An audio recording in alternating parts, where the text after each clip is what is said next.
Bonjour à tous, j'espère que vous allez bien. En tout cas, moi pour ma part ça va, même si je suis un peu retourné là, vu que je sors tout juste d'une multi-ligue 1 là, de la dernière journée. Autant vous dire que vu les retournements de situation qu'il y a eu, je suis pas mal un peu chamboulé, mais bon, c'est pas le sujet de la vidéo d'aujourd'hui. Là, on va revenir sur la liste de Didier Deschamps pour l'Euro 2024. Alors la liste, bon, tout le monde la connaît, donc je vais rapidement la mettre sous vos yeux. Voilà, c'est pas tout à fait le sujet dont on va parler aujourd'hui. On va parler plutôt des absents qui ne seront pas conviés à cet Euro 2024, enfin qui n'ont pas été appelés par Didier Deschamps. Et on va revenir dessus sous forme un peu interactive, sous forme de tier list, en jugeant pour moi les grands absents et ceux qui méritaient simplement de ne pas être appelés, en tout cas selon moi, selon mes goûts et selon leur saison aussi, parce que quand même je me base pas sur rien. N'hésitez pas à liker cette vidéo, à donner vos avis en commentaire, parce que c'est subjectif, donc je comprends que mes avis ne soient pas les vôtres, donc n'hésitez pas à répondre en commentaire pour que ce soit intéressant, et aussi du coup à vous abonner si le contenu vous plaît pour aider la chaîne, vu que je vois qu'on grandit pas mal en ce moment, donc voilà. Merci à vous, on se retrouve juste après l'intro, pardon, la Ligue 1 me chamboule encore un peu. Alors il y a plusieurs catégories. Bon, déjà la première catégorie, bien évidemment incompréhensible, les joueurs qui devaient être dans cette liste pour l'Euro. Ceux pour qui je suis pas surpris, c'est-à-dire que c'est pour moi des bons joueurs qui méritaient d'aller à l'Euro, mais pas surpris parce que soit je trouve qu'il y a meilleur que dans la liste, ou juste pas surpris, enfin en tout cas des joueurs qui auraient mérité, mais pour qui je suis pas surpris. Logique ensuite, pour moi les joueurs qui n'avaient simplement pas le niveau, en tout cas pour aller à l'Euro, enfin pas le niveau, c'est un peu cruel, mais en tout cas pour qui, encore dans la rubrique pas surpris, on peut se dire ok, ouais, ça se touche à rien, mais la rubrique logique, c'est vraiment ceux pour qui il y avait des joueurs qui étaient vraiment bien inférieurs à des joueurs qui sont actuellement dans la liste. Je sais pas si vous avez tout à fait compris. Ensuite, il y a la case blessée, les joueurs qui sont bien évidemment blessés. Et enfin, la case retraite des joueurs qui ont simplement pris leur retraite internationale, parce qu'il y en a dans cette liste. D'ailleurs, on va commencer avec un joueur qui vient de prendre sa retraite, là. On va commencer, par les gardiens de but, on a Hugo Lloris ici. Bon, là, Hugo Lloris, et je crois que j'ai vu Steve Mandanda, on va pas s'attarder trop longtemps. Ça va être pour les deux. Il est où Mandanda, il est là. On va pas s'attarder trop longtemps, pour les deux ça va être la case retraite. Les deux ont pris leur retraite internationale. Les trois gardiens pour l'Euro on les connaît, Mike Maignan, Alphonse Areola. Et le dernier c'était Brice Samba, pardon. Même moi ça m'arrive d'avoir des trous de mémoire. Donc voilà, les deux on va pas passer longtemps. Illustre carrière avec l'équipe de France, Coupe du Monde, finale, Coupe du Monde, tout ce que vous voulez, donc voilà. Par contre, un autre gardien qui n'est pas présent dans la liste et pour qui j'ai un peu de peine, c'est Lucas Chevalier. Je pense sincèrement qu'il aurait pu être dans cette liste, mais malheureusement on a vu qu'il s'est blessé, donc pour l'Euro ça risque d'être un KO, même pas, j'allais dire un peu KO, mais c'est complètement KO même. Par contre pour les JO il y a un espoir, donc à voir, mais voilà, je pense que Lucas Chevalier aurait pu être dans cette liste des 25, parce qu'il y a 25 joueurs qui ont été sélectionnés. Je pense qu'il aurait pu prendre la place de Brice Samba en vrai, voire même d'Alphonse Areola, mais non, je pense pas, vu qu'Areola est devenu un peu un cadre au fil des années, donc je pense vraiment qu'il aurait pu prendre la place de Samba. Donc malheureusement pour moi il est blessé, et au pire des cas il aurait pas pris la place de Samba, ça aurait été plus tard dans l'avenir, parce que Lucas Chevalier c'est vraiment un gardien époustouflant, en tout cas une des révélations de cette saison. On passe aux défenseurs. On va commencer par le latéral droit. Il me semble le seul latéral droit de cette liste des absents, et pour moi simplement peut-être le choix le plus incompréhensible, Malo Gusto. On va passer à Malo Gusto. Bon, je vous ai déjà dit la réponse, mais honnêtement pour moi il va là-dedans, la case incompréhensible. Ok, quand il était à Lyon, on voyait qu'il avait des difficultés, c'était clairement pas le latéral droit de la décennie. Depuis qu'il est à Chelsea, il va beaucoup mieux. Il a réussi à trouver ses marques, il a réussi à devenir le patron côté droit avec Chelsea, avec Cole Palmer qui est devant lui justement dans l'attaque, dont on a fait une vidéo il n'y a pas longtemps, donc n'hésitez pas à aller la voir. Mais plus sérieusement, Malo Gusto qui s'est imposé à Chelsea pendant la convalescence de Reece James, donc c'est pas rien. Il a déjà connu à l'équipe de France. Enfin, honnêtement, si encore ça aurait été un joueur qui n'a pas connu l'équipe de France et que Deschamps aurait eu peur d'inclure pour ne pas inclure un nouveau joueur dans le groupe avant une nouvelle compétition, j'aurais compris, mais Malo Gusto a déjà été sélectionné en octobre, il me semble.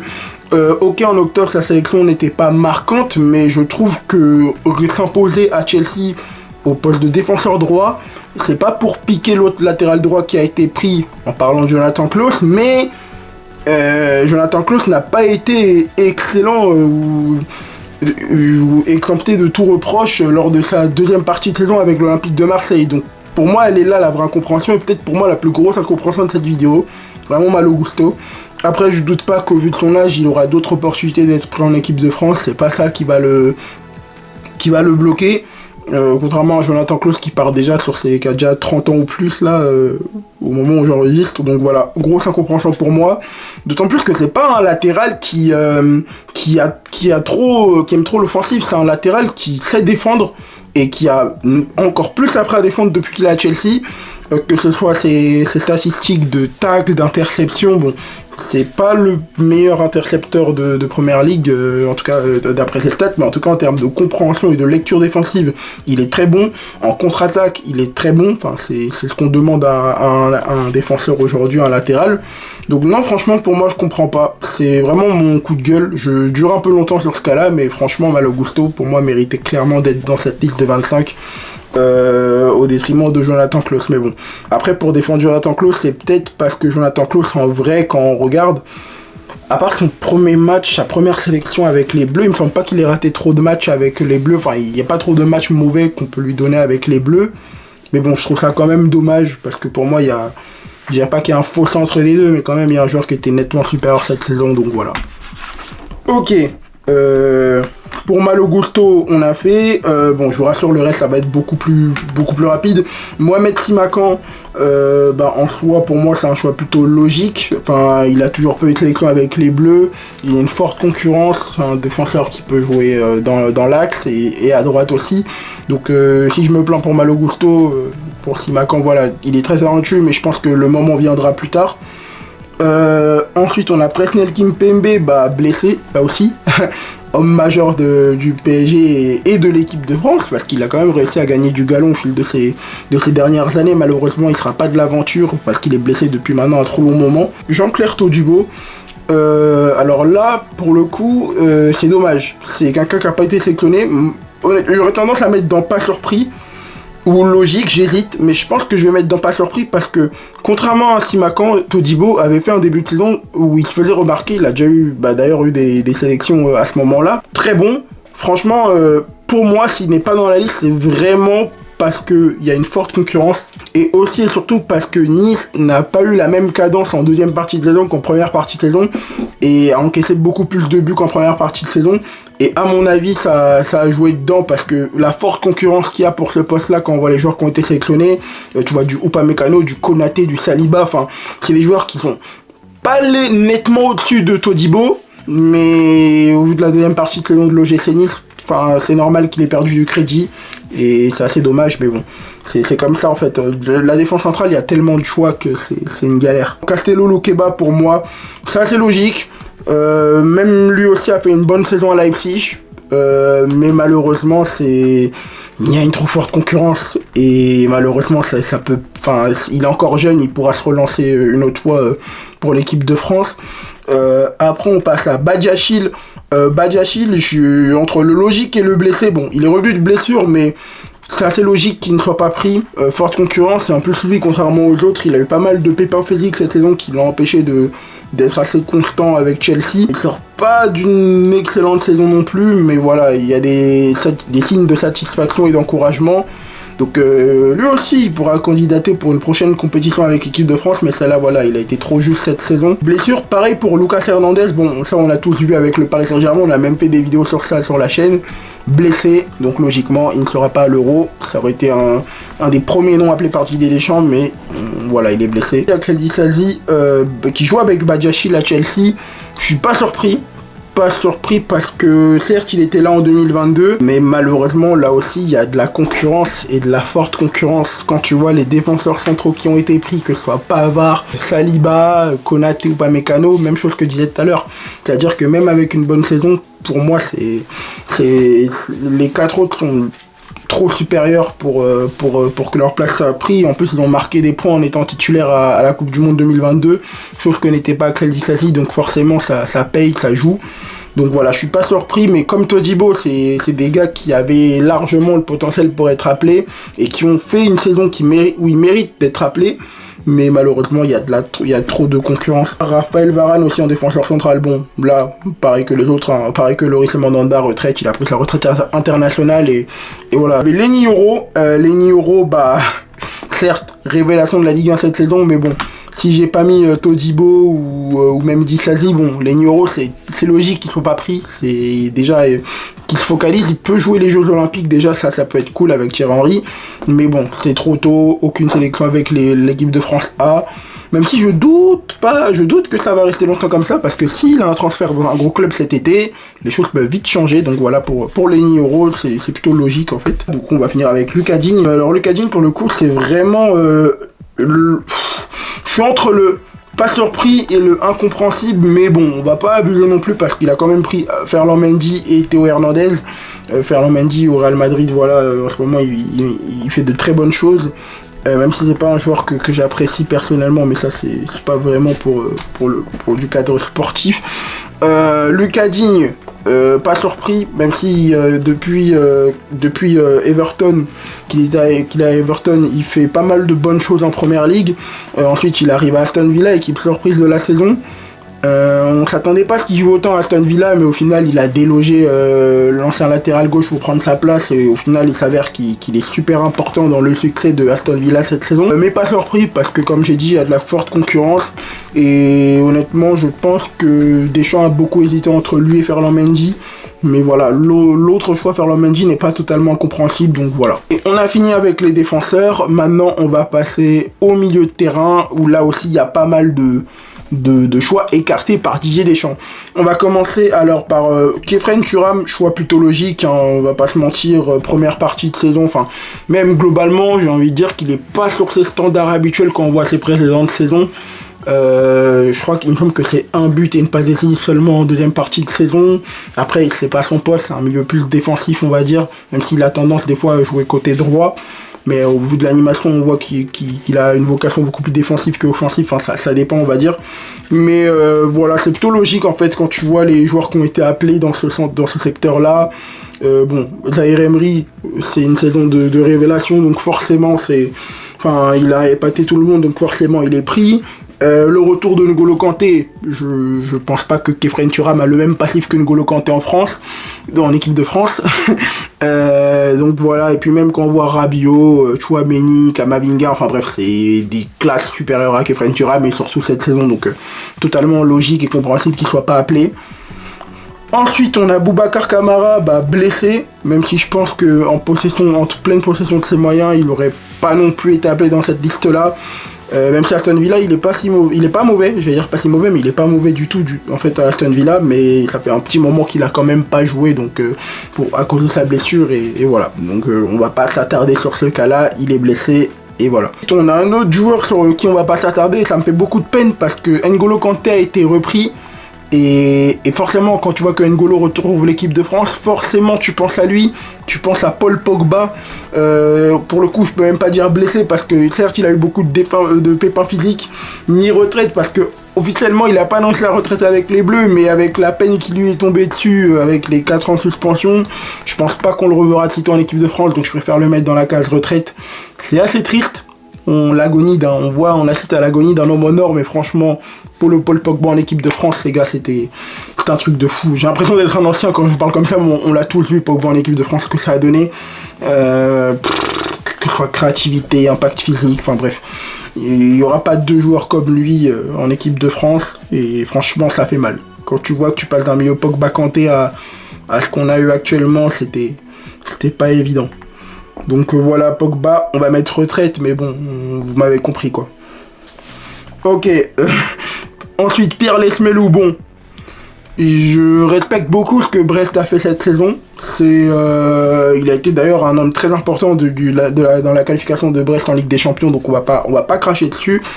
Mais voilà, la logique c'est que il soit pas appelé, il y a trop de concurrence devant lui, enfin c'est un milieu qui est un peu plus offensif que ce que j'ai évoqué jusque là, mais dans son secteur t'as du Griezmann, enfin bref, je sais plus qui d'autre il a appelé, mais enfin bref, il me semble que t'as du Griezmann, t'as même Rabiot, et t'as d'autres milieux relayeurs qui font que pour moi tu peux pas appeler Pierre Lesmelou. Ça aurait été une belle histoire, mais la logique fait que tu peux pas l'appeler, il y a très peu de chance, mais il a montré quand même de très belles choses à Brest, pardon. Et voilà, déjà 30 ans quand même pour Pierre Lesmelou, donc je pense pas que ce soit un joueur qui sera appelé par la suite, ou alors s'il sera appelé, ce sera pour une histoire rapide en équipe de France, comme Jonathan Klaus, après tout, on sait jamais. Donc voilà. Magnès Akliouche, logique aussi. Bonne saison à Monaco, il est déjà sondé par pas mal de clubs là lors de cette intersaison, mais voilà. Trop jeune, même pas, parce que l'équipe de France, faut vraiment pas lui parler d'âge, notamment avec un certain joueur qui est en attaque. Mais très bonne saison à Monaco pour Akliouche. Vraiment milieu offensif, relayeur, enfin bref, très bien utilisé cette saison.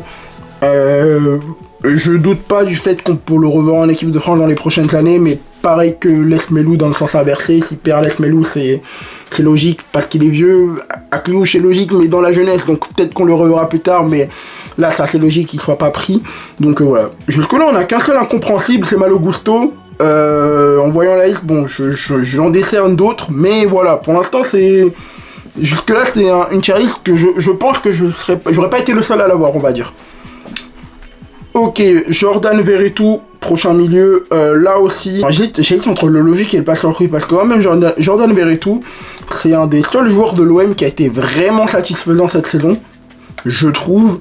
Il y en a pas beaucoup, hein. On peut parler de Aubameyang, Balerdi, enfin, il y en a pas énormément, mais lui en tout cas en faisait partie. Et pareil, trop de concurrence, et même au-delà de ça, je trouve que même s'il a connu plusieurs sélections, lui et même...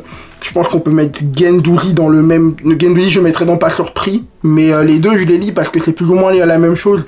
Les deux ont essayé de pallier des absences en équipe de France au milieu de terrain. Celle de Pogba, Kanté, enfin voilà, il y a eu un changement de cycle en équipe de France et les deux joueurs ont été testés par Deschamps. Mais quand tu vois que Deschamps reprend N'Golo Kanté, forcément pour les deux c'est un peu une pique parce que les deux sortent quand même d'une bonne saison, on va dire. Notamment Guendouzi qui franchement lui pouvait pas faire plus, il a quitté la Lazio, il a quitté Marseille pour aller à la Lazio, sort de bonnes prestations en Ligue des Champions contre le Bayern. Lazio équipe qui tourne plutôt bien en Italie. Il réussit à être un joueur important là-bas, donc honnêtement il pouvait pas faire plus. Verretou, élément moteur de l'OM. Mais en équipe de France, visiblement, c'est pas trop ça. Et je pense que Deschamps, les matchs du mois de mars contre l'Allemagne lui ont quand même fait peur. Lui ont quand même provoqué quelques signaux qui a fait qu'il a dû rappeler N'Golo Kanté. Je pense que c'est ça.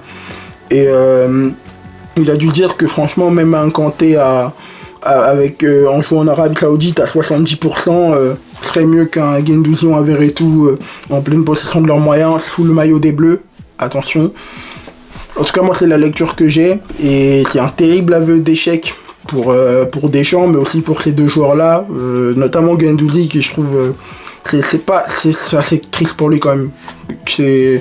Mais bon, c'est les choix de Deschamps, et moi, je mettrais plus en pas surpris Guendouzi, et logique pour Verretou, mais voilà, Guendouzi pourra encore se relancer, Verretou, je sais pas si on a un avenir pour lui en équipe de France avec tous les joueurs dont je parle bon. Mais voilà, pour les deux, c'est ce que je pense. C'est pas forcément joyeux, mais voilà. Alban Lafont, je l'avais pas mis... Alban Lafont, j'avais oublié de parler de lui. Mais pour moi, c'était en logique, parce qu'il avait pas fait une saison de fou. Ok, il avait pas fait une saison de fou, Alban Lafont, avec Nantes. Il sort pas d'une saison de fou. Nantes qui a encaissé beaucoup trop de buts cette saison. Après, il a une défense aussi qui est très passive, donc il est loin d'être le problème numéro 1, mais quand même t'encaisses beaucoup trop de buts cette saison, et t'as d'autres révélations comme Lucas Chevalier ou même Brice Samba qui sont légèrement plus réguliers, donc ouais, voilà pour Lafont. Ok, maintenant on passe aux attaquants, dernière partie de cette vidéo qui est quand même assez longue, déjà 20 minutes, donc on va se dépêcher. Nkunku, on commence avec lui. Logique, même si en temps normal j'aurais mis logique ou pas surpris, parce que en soi il a le niveau pour être dans cette liste de l'équipe de France, mais pas surpris parce qu'il a eu trop de blessures cette saison à Chelsea qui l'a empêché d'être constant. Je pense qu'avec de la constance il aurait été appelé dans ce groupe là, mais voilà, pas surpris parce que pour moi il a vraiment le niveau. Il n'a pas des classes d'écart en dessous des autres joueurs de cette équipe de France là, mais malheureusement voilà, trop de blessures, un peu comme à l'image de Badiachil en fait. Trop de blessures qui ont coupé sa saison à trop de reprises, donc voilà. Ensuite, on va passer à un joueur qui franchement a beaucoup été demandé. Il y a une grosse hype autour de lui ces derniers temps, Michael Olise, qui joue à Crystal Palace. Il a été décisif pas mal de fois, plus de 10 buts, enfin 10 buts ou plus, il me semble, et pas mal de passes décisives. C'est une des têtes de gondole de Crystal Palace, du Crystal Palace de Oliver Glasner. Honnêtement, je comprends la hype, je comprends totalement la hype. Joueur qui en vrai est né en Angleterre, pouvait évoluer pour la France, l'Angleterre, je sais plus quel autre pays, l'Algérie, Nigeria, il me semble, enfin je crois que c'était ça. Honnêtement, je pense que c'est un joueur qui pourrait être appelé pour les JO. Après, je pense que Deschamps voulait pas vraiment chambouler son équilibre en le prenant. Je pense qu'il voulait pas vraiment chambouler en incorporant un nouveau joueur. Après, je dis ça, mais regardez, il a bien incorporé Barcola. Maintenant, beaucoup de gens par contre se plaignent de la présence de Barcola et pas forcément de celle de Olise, ce que je peux plus ou moins comprendre, oui et non, parce qu'en soi Barcola il a pas du tout volé sa place. Barcola a joué dans un club important, avec tout le respect que j'ai pour Crystal Palace, un club qui est plus important que Crystal Palace. Il a prouvé dans des grands rendez-vous, dans de grandes compétitions, notamment contre le Barça, ou comme les matchs de Ligue des Champions il a joué, que c'était un homme qui pouvait créer du danger et des situations. Chose que peut faire Olise, mais jusque-là, la fin Crystal Palace, certes dans le championnat anglais qui est le meilleur championnat du monde, mais je pense que Deschamps attend que Oli peut-être passe un cap dans un autre club ou juste qu'il continue tout simplement à faire ces performances là comme il fait à Crystal Palace. Il n'est pas forcément obligé de quitter Crystal Palace, mais maintenant que je pense qu'il est dans le viseur et que beaucoup de gens savent de quoi il est capable, je pense que Deschamps aussi va s'y intéresser. Et tout ce que j'ai dit c'est drôle parce qu'en fait quand tu vois les stats, tu vois que Olise stat plus que Barcola, Diaby ou quiconque, dans cette liste des absents, ou même certains qui sont appelés par Didier Deschamps alors qu'ils jouent à leur poste. Tu vois qu'il stat plus, mais il n'est pas appelé. Je peux comprendre Deschamps et pas totalement... Enfin, je peux comprendre et pas comprendre Deschamps. Pas comprendre parce que forcément le talent il est là, il a prouvé statistiquement. Mais voilà, après il y a un groupe qui est déjà là. Il veut pas forcément trop chambouler ce groupe-là. Barcola, il y a quand même des joueurs qui sont déjà au PSG, qui jouent avec lui en club, donc forcément ça joue aussi un peu plus. Et Barcola a l'expérience de la Ligue des Champions. Et pour Deschamps, c'est quelque chose de fondamental. Les joueurs qu'il prend, en tout cas, c'est un truc qu'il essaye de se dire, mais pour certains joueurs, il y a quelques exceptions, mais les joueurs, pour lui, qu'il sélectionne, doivent être bons dans les plus grandes compétitions. Et la plus grande compétition, c'est la Ligue des Champions. Donc, Olise, je suis pas surpris. Certains auraient voulu que je le mette là, mais honnêtement, la hype est méritée, mais pour moi, ça va pas plus haut que pas surpris. C'est pas incompréhensible, mais je suis pas surpris. Après, on peut le voir au JO, il n'a que 22 ans. Il peut être appelé au JO par Thierry Henry, chose qui n'est pas impossible. Il aura aussi son autre façon de briller cet été. Moussa Diaby, c'est une situation qui est plutôt triste parce que lui aussi il fait sa saison à Aston Villa. Alors il n'est pas forcément titulaire pendant tous les matchs Aston Villa, mais Aston Villa fait une très bonne saison. Il se qualifie pour la Ligue des Champions et Moussa Diaby n'est pas étranger à ce fait-là. Je trouve qu'il peut faire plus quand même, mais franchement, élément important de Unai Emery, même si comme j'ai dit il joue pas forcément tous les matchs en tant que titulaire. Honnêtement, ça aurait été une liste à 26, je pense que c'est le 26e joueur que Deschamps aura appelé. Après 25, du coup il est contraint un peu par le fait que ce soit une liste de 25 et il est contraint, il y a l'éclosion d'autres joueurs comme Barcola justement dont je parlais qui le mettent un peu sur le banc de touche. Mais Diaby, je doute pas qu'il retrouvera une place en équipe de France, mais je pense que ce sera toujours ce joueur pour qui la place vacille un peu comme un Guendouzi. Ce que je dis, c'est quand t'as l'occasion de le prendre, tu le prends, mais dès que t'as l'occasion de pas le prendre, tu le prends pas, bref, mais je suis pas surpris. Je suis pas surpris et je pense qu'on le reverra plus tard en équipe de France. Ok, on finit avec 3 attaquants. Bon, je vais commencer par les 2 cas, on va dire, les moins surprenants. Ben Yedder, logique. Il finit très bien la saison, mais je pense que depuis que Deschamps ne l'a plus appelé il me semble en fin 2022, je pense que Deschamps ne pense plus du tout à lui, il doit avoir d'autres noms en tête. Et je pense que la page Ben Yedder en équipe de France est tout simplement finie. Il a fait son temps, on va dire, après. En tout cas, c'est l'avis que j'ai. Mateta, grosse hype, parce que forcément, avec la saison qu'il fait à Crystal Palace, t'es obligé un peu de regarder. Mais bon, Deschamps, c'est un mec qui aime très peu changer ses habitudes, donc quand tu vois du Kolo Muani, Thuram et tout ça, je m'attendais pas à ce que ce soit Mateta qui bouleverse tout ça. Par contre, je m'attendais à ce qu'un autre joueur bouleverse tout ça, enfin notamment Thuram et Kolo Muani, en tout cas qui sortent au moins un des deux de cette liste, ou qui soit le 20e joueur appelé, vu que Deschamps n'est pas allé jusqu'au 26 joueurs. C'est Alexandre Lacazette qui est le dernier joueur de cette tier list, et là aussi, j'ai longtemps hésité avec le pas surpris et le incompréhensible, mais en tout cas, faut savoir que si je le mettais en pas surpris, c'est pas parce que pas parce que je trouve pas ça inadmissible qu'il soit pas appelé, mais parce que je trouve que ça fait maintenant un petit moment que Deschamps le boycotte, on sait pas pourquoi. Encore ce soir là, c'est lui qui sauve Lyon, il les envoie en Ligue Europa. Alexandre Lacazette, ça fait des années, il n'y a même plus à prouver, on sait que c'est un attaquant de classe internationale, je sais pas forcément ce que Deschamps a avec lui. Il a réussi à redresser Lyon. C'est l'homme majeur de cette équipe de Lyon qui a fait une remontada historique en Ligue 1. Enfin, dernier de Ligue 1. Là, il finit 6ème, donc vont en Ligue Europa. Enfin, il n'y a pas beaucoup de clubs qui sont capables de faire ça. Et Lacazette fait partie de cette classe attaquant qui a pu faire supporter ce club. Enfin, qui a supporté ce club lors de sa remontée. Un peu à l'image d'un Obama à Marseille, en fait. C'est des joueurs qui sont des vrais patrons, des vrais leaders. Et je trouve qu'un Lacazette qui a un vrai neuf derrière Giroud, en tant que backup de Giroud dans cette liste de l'équipe de France, ça aurait pas été plus mal que ça. Au lieu de ça, tu prends Kolo Muani qui a pas forcément été bon en club. Après, peut-être parce qu'il a des préférences, il a un groupe qui vit bien. Peut-être parce que Kolo Muani se tue plus, on va dire, ou peut-être parce qu'il est plus polyvalent. Marcus Thuram, c'est pas celui que j'aurais sorti du groupe, parce qu'en termes de stats, cette saison, il a mine de rien prouvé, il a été important pour l'Inter. Mais franchement, quand je vois Kolo Muani et je vois un général Lacazette qui sauve Lyon, pas lui tout seul, parce qu'il a quand même bien été aidé, quand même, tu peux te poser quelques questions. Donc j'ai un peu de la peine pour Lacazette, enfin pas qu'un peu d'ailleurs. Pour moi, c'est incompréhensible qu'il soit pas appelé. Pour moi, honnêtement, c'est incompréhensible. Mais bon, Deschamps le boycott et c'est pas nouveau, je sais pas pourquoi. Et c'est un truc qui me gonfle un peu quand même. Je trouvais qu'il aurait fait du bien à cette équipe de France là. Puis même, c'est un mentor à Lacazette. T'aurais pu le mettre dans ce groupe là, je vois pas où était le risque de ne pas le mettre. Il stat, je crois 19, il finit avec 19 ou 20 buts là cette saison en Ligue 1. Et même dans leur style de jeu, je vois pas en quoi il est pas compatible avec les attaquants de l'équipe de France. Je sais pas. Du coup, voilà pour cette tier list. J'espère qu'elle vous aura plu. N'hésitez pas à donner vos avis, à faire un retour, tout ça en commentaire, bien sûr, à liker la vidéo et à vous abonner.